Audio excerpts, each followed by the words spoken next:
Take our lead, let's help you make your mark. Our goal is your satisfaction. Let us show you the way. The Panama Canals. Learn how the Panama Canal's rivers, canals, and lakes with locks link the Atlantic and Pacific Oceans. Since its opening in 1914, the Panama Canal has linked the Atlantic and Pacific Oceans.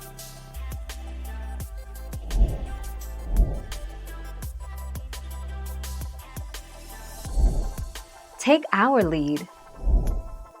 Oceans level? No, the Atlantic and Pacific Oceans are not level with each other. Not along the coasts of the isthmus.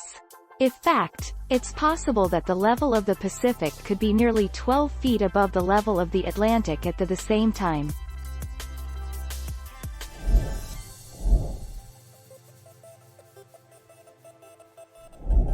Let's help you make your mark.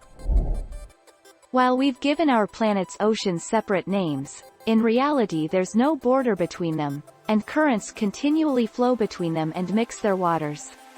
The Atlantic and Pacific Oceans meet at the southernmost tip of South America. Thank you for watching. Please subscribe and hit the bell notification.